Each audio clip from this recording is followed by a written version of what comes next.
y'all, it's Katie. Welcome back to From My Vanity and welcome to my review of some JD Glow products. I have these products to talk to you guys about today and just to share my thoughts and experiences using not only her multi-chrome shadows, which are these three right here, but also three different types of her regular shimmery type of shadows. And I'll share with you guys how they were for me, how they were to actually use them, were they easy to work with, that sort of thing. So yeah, if you want to hear my thoughts on the JD Glow Cosmetics products that I've tried, let's hop right into it. First up, if you're curious, this magnetic palette that I have them in is from Menagerie Cosmetics. I really enjoy it. It's like the perfect size. It's not too large, but it's not too small either.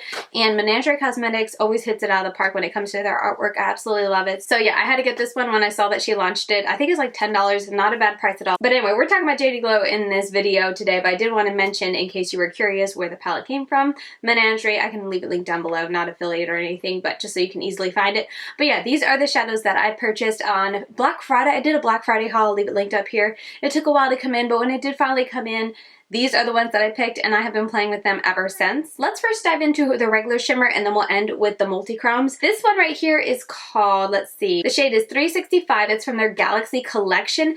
This one looked so beautiful, especially when I swatched it, but also just like on the website. It is absolutely stunning. I'm really bad at describing colors, so I'll leave everything linked down below and you can check out JD Glow's description of it. Here's what it looks like. Here, I'll do another swatch just to build it up. It is a dual chrome type of finish in that, like, when you look at it head on, it definitely has like a goldy greeny look to it, but from the side it has a more bronzy look to it, so it's very beautiful. I really enjoyed how this looked on my eyes. The only thing is that the formula is extremely thick, and again, I don't know if all of their shades in the Galaxy Collection are, but from what I've learned and what I was reading about this formula, I feel like they probably are. It's a very thicker formula. It's a very chunky, almost flaky formula.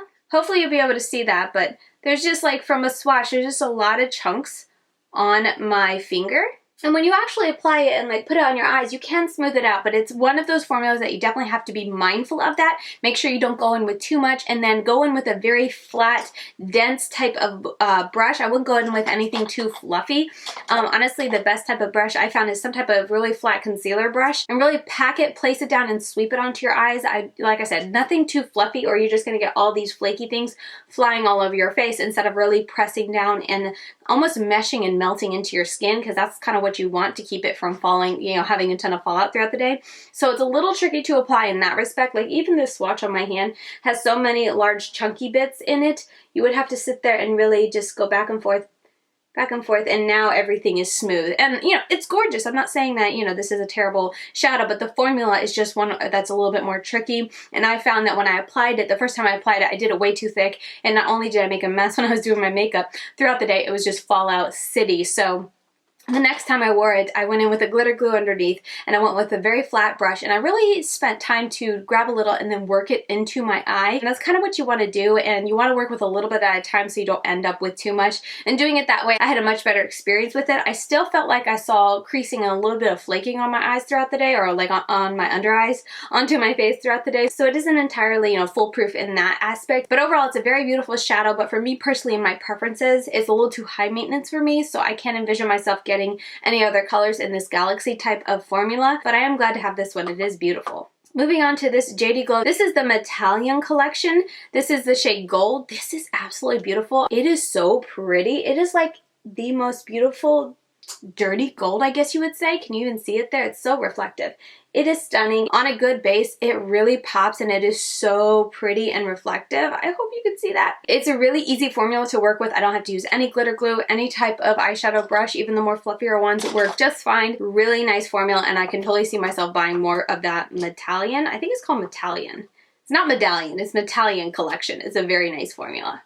Moving on to their Shimmer Collection. This is in the color Chartreuse. This is what I have on my inner corner, and as an inner corner, I love it. So I can totally see myself getting a couple more of these shades in colors that I would like to use on my inner corner. Over my eyes, I wasn't as big a fan of it. It's very pretty, but it's more of a iridescent shimmer. Like, there's still color. You can still see green. But when you apply that to your eyes, especially with a brush, the color doesn't really come through. Now, if I put this on top of a base or even on top of a different color, it really does perform beautifully and really gives a beautiful green. But I noticed that on the days when I tried to just put it over some concealer, you know, my concealer base and whatnot, it wasn't what I had wanted. It wasn't that super duper green that I was looking for. But again, as an inner corner, It is stunning and it's very reflective. It's a much softer, finer type of shimmeriness to it on the lid, but you know, it is a shimmer formula, so it's not like as intense as the Matallon and definitely nowhere near as intense as the what is that called? Galaxy shadows. But it is still really pretty and I really enjoy it for an inner corner highlight. So in the future, like I said, if I'm going to get it, it'll probably be just inner corner shades just because all over my lid, it just didn't pack the punch, didn't pack the intensity that I like. But wear time for this performs just like the Matallon. No problems. There's no creasing. There's no fading. It performs well all day and neither one of these flaked onto my face at all throughout the day. So overall, very, very nice and I really enjoyed them and would highly recommend this one if you want the intensity and if you're someone who doesn't like too wha-bam in your face, I think you'd really enjoy her Shimmer Collection. The formula is just so buttery smooth, so easy to work with. So yeah, I had a lot of fun with these two as I was testing them out this past month. Moving on, let's talk about the Multichromes. On my eyes today is the shade No Way, which is right here. It looks purple. I think it looks purple on my eyes as well, but if you catch the shift of it, what did it? I think Amy from Amy Loves Makeup said that you could kind of see the shift. Is that how you can see the shift? Yeah, I think you can see a shift there. Maybe. But the shift of this is like it goes from that purple to almost gold green. It's really pretty. And this green shifts to all the way to like a bluish color. Very gorgeous. And then this red, I have to look at it straight on to see the true color or look in the viewfinder. This red shifts to like a bronzy tone. They're all very pretty. This is my least favorite. I really like these two most of all. Like I said, this is No Way. This one is Urgent, and then this one is Seaweed. This one I didn't like as much, and honestly, I don't know if it's just kind of a dud in the palette because it definitely looks like there's hard pan on it, and something I've noticed is that there was a lot of moisture on the mirror above where this shade lay, especially when I kind of let it sit for, I want to say I didn't really get to these for a good 2 weeks or so, and when I opened it, there was just a ton of moisture right here on the mirror above where Urgent is, and then now that I've been working with Urgent just seems to be drying out. It looks to be a little bit of hard pan forming there. Whereas the other two don't have that, and I've never used these wet or anything like that, so I feel like that one might be a bit of a dud. Maybe that's why I don't like it, but even so, like color-wise, I just feel like these two really are where it's at for me. The formula is super easy to work with in that if you load it up on a really nice flat brush, I mean honestly I use this L221 brush which is a little bit fluffier on my eye look today. You load it up and you just kind of press and glide it, not really trying to pat it on, you really want to glide it on to really get that color, that multichromeness to adhere. It applies very smoothly, very beautifully. I have no complaints there. I do have to use these with a glitter glue. I'll go ahead and swatch these as I talk. This is Urgent. I have to use these with a glitter glue or they crease on me like crazy, which is a huge disappointment if you're going to do an eye look and have this beautiful multichrome and then it just creases a couple hours into wearing it. This is a shade I'm wearing on my eyes, which was No Way. That's it. I don't even know if it's going to show up that beautiful on camera just because you can't see the different dimensions, but in person you really can. Next is Seaweed. This is my favorite. Probably just because it's a green, but I love the shift of green to blue, and it's the one that when I wore it and catching myself in the mirror, I could most obviously see that shift, or I could easily see that shift. It was the easiest one to spot. Is any of this making sense? But anyway, that was my favorite. It's really, really beautiful. That's how all of the multichromes look. Very reflective formula. It is a very deep base, so the only hard part I found with wearing this is if you're not just gonna kind of only put this on your eyes and kind of create almost like a cut, crease, winged look, kind of like what Bad to the Brow does when she reviews multichromes. She only puts that on her lids and does this gorgeous cut, crease, wing. It's stunning, but I am not on that level. I do not have those skills. So for me, I found it a little tricky to use these multichromes because with the shiftiness, I really had to think about what I put in my crease. So for today, I put in orange with a little purple and even a hint of green in the outer corner, but I focused mainly on the orange and the purple in my crease to smoke it out and the purple to give it the depth, but you have to be aware of what it shifts to and make sure that the mattes you're putting on goes well with it, if that makes sense. That's just something that I wasn't expecting to have to think about, but definitely something that when I went to put it on my eyes, I was like, oh, wait a minute. What is this going to shift to? Will that look good with whatever matte I put in my crease? Now, if you go in with just like a, you know, warm brown, I guess that would solve that, but you know me, I like to put something a little fun in my crease, and the first time I ever used a multichrome, I didn't think about that. and the shift that it gave, I was kind of like, oh, I don't like that with the, you know, with my transition shade or whatever I had in my crease. So definitely something I figured I would point out and throw out there. If you're someone who doesn't like to use glitter glues, and if you're someone who with hooded eyes, oily eyes, anything like that, I really feel like you're going to need to use a glitter glue to keep these from creasing. At least that was my experience with them. So keep that in mind. But overall, really, those are the only downsides. And also when you're applying, oh yeah, I almost forgot.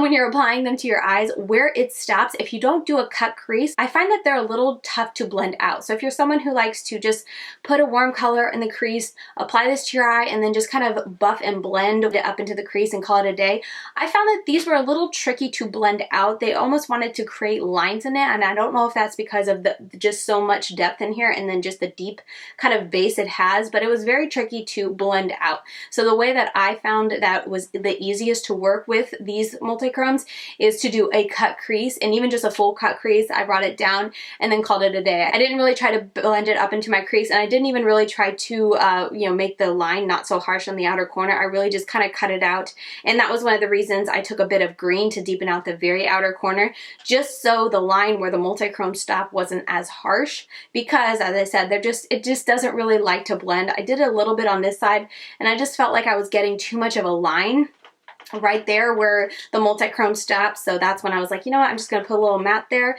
just to try to, you know, soften up that line and call it a day. So those are just the key points when it comes to working with multichromes that I definitely noticed. I really do like this formula, and overall the shiftiness that you get is very impressive, and I had a great time with JD Glow as a whole, like all the products. Yes, there was a couple like tricky aspects to learning these and figuring out how to work with them, but overall I was very impressed with the brand as a whole. Great quality products, and I would definitely buy from them again. I was trying to think if I'll buy any more multichromes, because I feel like multichromes are so in right now, especially in the indie world. Multichromes are everything, but I don't know, I'm not crazy about multichromes, because I feel like the best way to really get a multichrome to shine is when you can put it over your whole lid. And I'm someone who likes to do half cut creases and have a matte in my outer corner, and I find that when I try to put a multichrome on top of just a half cut crease, you really don't see that depth. It really behooves you to apply a multichrome over the entire lid and only one color so that you can see that shiftiness. So for me personally, I'm someone who really enjoys a matte outer corner. I really like the half cut crease. I don't know, I don't think I'm as crazy about the trend as everyone else is, but however, you know, with that said, these three shadows right here, absolutely gorgeous, and I definitely am not getting rid of them. I don't foresee myself getting the entire rainbow, whatever you want to call it when it comes to multichromes. Just a couple here and there of shades that really intrigue me and interest me, and that I could see myself going out of my way to using and applying them to my eyes. Because that's the thing with these multichromes, while I think they're beautiful, I think they're going to kind of be that type of eyeshadow that I really have to be in the mood for. And I'm someone who just really enjoys a palette. I like my half cut crease, so I don't foresee myself using my multichromes a ton. I'll put it that way, but no fault of the brand. I'm just kind of giving you my thoughts on multichromes in general.